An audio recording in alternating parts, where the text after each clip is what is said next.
I know I look a little crazy at the moment with the clip and all, but it's because I can't move my head too much, otherwise it will disrupt the wave pattern for me. So this is what we're working with. But if you're wondering where I've been, nowhere. Literally nowhere, just going about life. Going to work, coming home, crying, rotting in bed. I literally just had nothing to say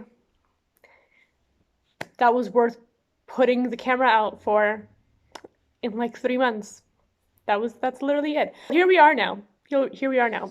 So a while back, at least 2 months ago, I wrote a blog post on my blog that nobody reads about how I personally have chosen not to read billionaire romances anymore moving forward, because the whole time that I'm reading them, all I'm thinking about is the fact that this billionaire is exploiting somebody for labor, because that's literally the only way that you can become a billionaire and maintain being a billionaire, is if someone somewhere is being exploited. And the whole time that I'm reading these books, that's what I'm thinking about.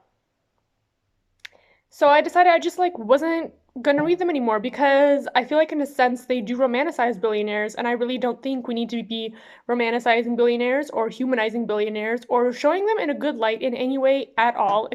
The irony of this is that I don't know if I've mentioned this before, but I love reading historical romances. They were my very first foray into reading romance, and I mostly did it because I thought romance was stupid and silly and cringe and very poorly written.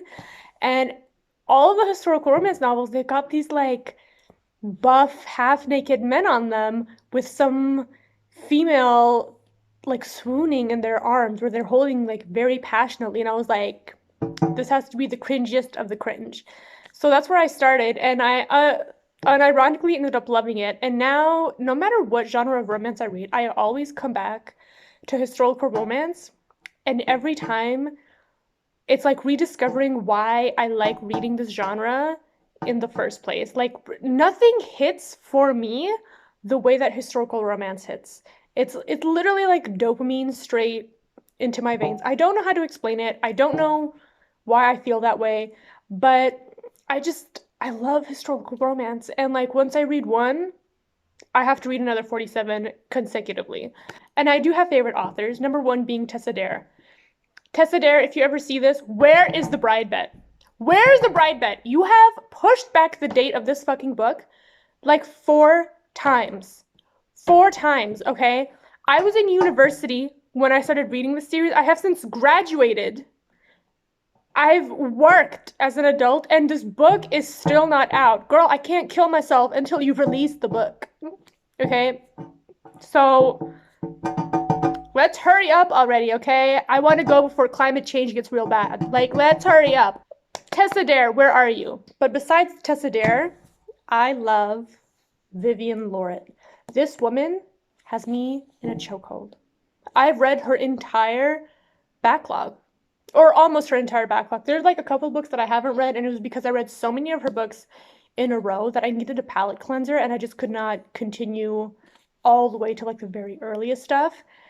Love this woman, obsessed with this woman. I've reread her books at least 2-3 times, and I will continue to reread them. I'm impatiently waiting for the next book in this series. So let me tell you about this book. It's really good.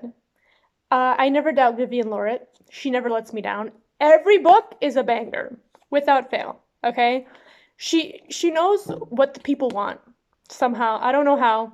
If I was wealthy enough that I just had money coming out of my ass and I didn't know what to do with it, I would personally fund Vivienne Lorret to continue writing romance novels the way rich people did back in the day, where they would sponsor artists to just create art. I would do that with Vivienne Lorret, okay? I would give her $100,000 for every single book that she wrote, just to continue writing, and feeding my addiction to her books, okay? And if she needed more money, queen, I got you. All the money that you want. I would personally fund her to forever keep writing books. I would also personally fund Tessa Dare to forever keep writing books, if I could. It took me a while to read this, not because it was slow or I didn't like it. I have so many books checked out from the library, and I feel a sense of panic to like read them all before I return them. But basically, there are these two families who are no longer speaking to each other because of a scam that occurred like a bunch of years ago that they never got over. And it like, anyway, a lot of people lost their money, basically. So this story follows Verity Hartley, who comes from a very theatrical family. So they live in this small village, and her sisters like write, direct, and act in like plays that they write themselves along with like their parents and villagers from the family, and they like put on these little shows for everybody in the village. But Verity like hates acting in these shows. She has like a paralyzing fear of like stage fright. She's a bad actress, like on top of that.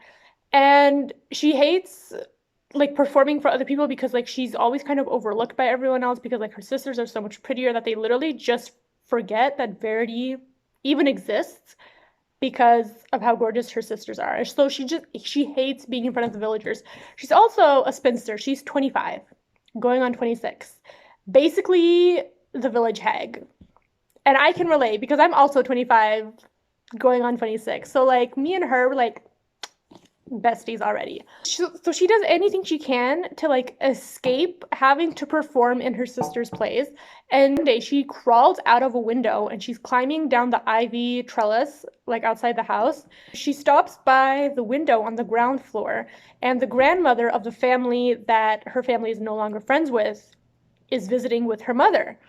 And they're talking, and like Verity's like eavesdropping, hanging on the wall outside the window when the fucking thing like detaches from the wall and she falls in the bushes. And then her mortal enemy, Nell Honeycutt, that bitch, discovers her while she's walking by. And like Nell has beef with Verity. Okay, Verity doesn't know why, but this bitch has it out for her. She has it out for her. Like she just antagonizes Verity for no reason. She always got something to say. She's always got something to say. But anyway, Nell's going on about how she's got so many suitors in London from her season, and she just doesn't know who to choose from. She's got at least 3. And Verity's like, oh, well, I'm also engaged. And Nell is like, to who? And Verity, like because she just saw the grandmother of the family that her family no longer is on good terms with, she says the first thing she thinks of, which is that lady's grandson, to Nell. And then naturally the rumor spreads throughout the whole village before the day is done.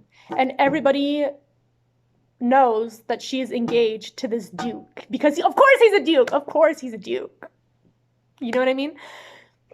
And the story has like quickly spiraled like out of control. Like people at the post office are claiming that they saw letters coming from the Duke for Verity, and they were like love letters, and there's all people claiming that they saw them together and whatnot. Meanwhile, the Duke, Magnus, the Duke of Longhurst, is in London. He's trying to drag his family out of poverty and gain back all of the money that his father lost when he made like that bad investment in that like scam, new invention, whatever the fuck it was. So he's trying to get married to an heiress whose father is the Button King because he like makes all of the buttons in England, I guess. I don't know. And the Button King is like, I heard you were engaged. And Magnus is like, what? I'm not engaged. And he's like, well, there are rumors that you're engaged to some chick in a village. And Magnus is like, well, they're rumors. And the Button King is like, well, I can't in good conscience like sign any sort of betrothal contract for you and my daughter until this thing gets resolved, because like I don't want her reputation to be ruined, because he's trying to worm his way into the aristocracy. And Magnus is like, okay, I'm gonna go to this small village. It's called Adelwick, which is really funny. So he's like, I'm gonna go to this small village. I'm gonna get this sorted out, and then I will be back. And the Button King is like, cool.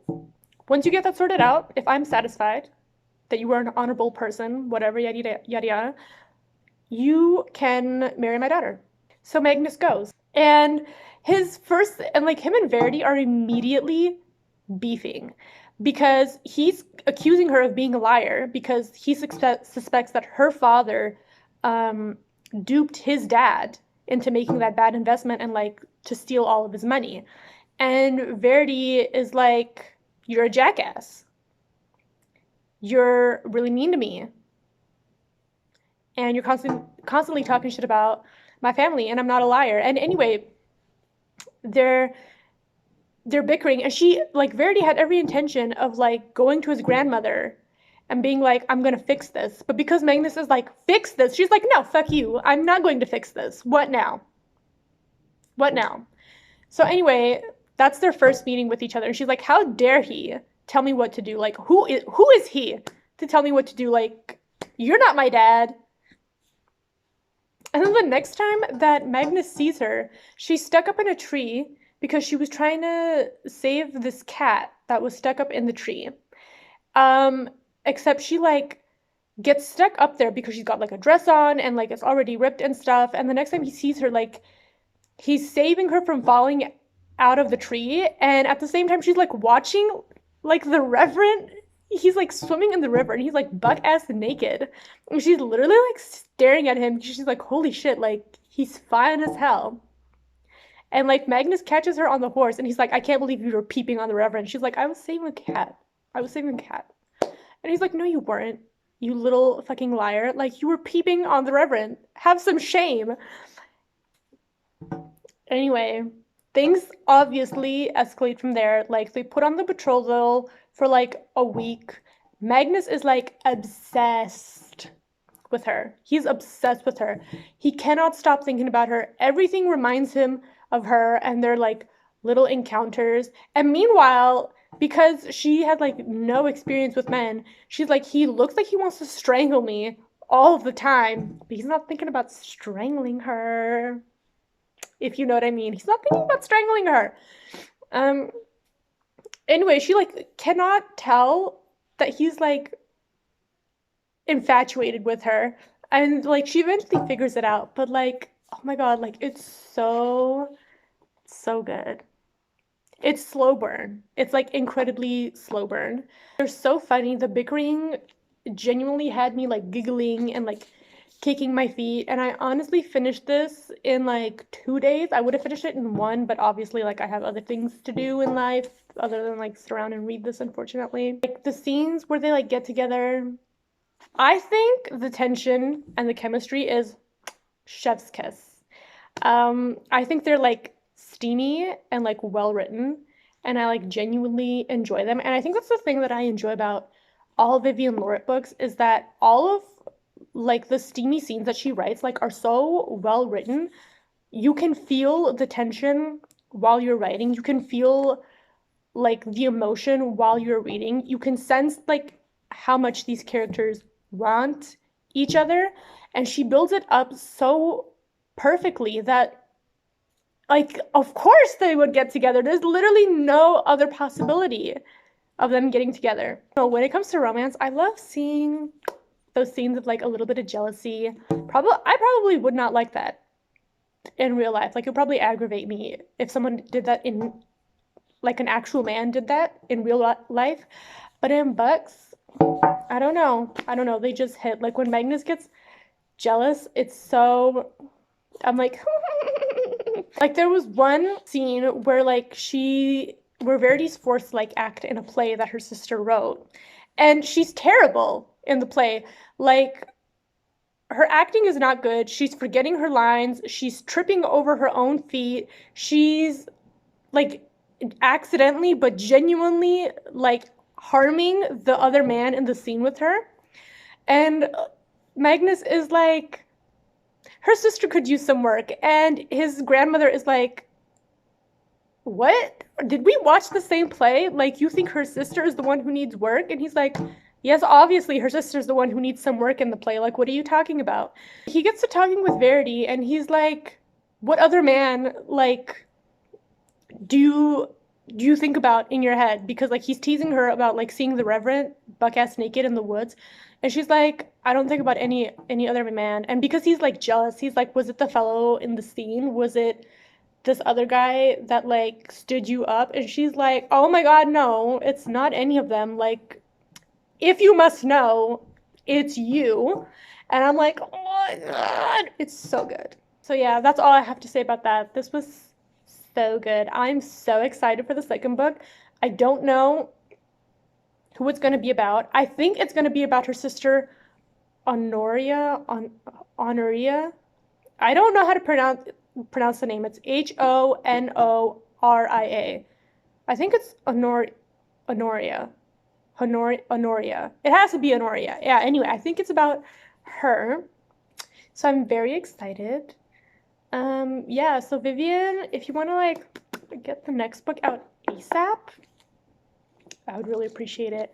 But yeah, please read this book. I recommend reading historical romance to literally everybody. It's cheesy, obviously. All romance is cheesy. And that's why I was saying, like, the hypocrisy of me being like, oh, I don't want to read billionaire romances for ethical reasons, when this technically qualifies as a billionaire romance, because what is a duke? Like, comparatively, what is a duke? An extremely wealthy man. But I don't care. I'm okay with this hypocrisy. This I will make an exception for my rule. Yeah, so I don't have an outro, but I'll see you the next time I have anything worth saying.